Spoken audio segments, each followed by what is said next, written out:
سلام بهتون گفته بودم که مدرسه ها که شروع شد یه روش برنامه‌ریزی توپ بهتون یاد میدم. کلاس هر چندم که هستید این روش برنامه‌ریزی به دردتون میخوره. ببین عزیز دل من، صبح که میری مدرسه، تو که داری میری مدرسه، پس خیلی شیک و خوشگل بشین سر کلاس، درس‌ها رو گوش بده، یاد بگیر. این نکته اول.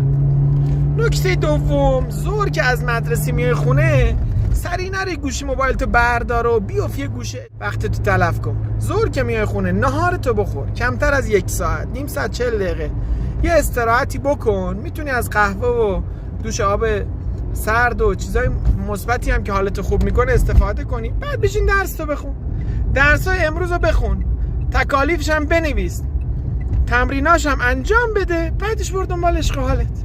آقا این برنامه هر روزت اگه باشه، من تضمین میکنم تو امسال میتره کنی. تموم.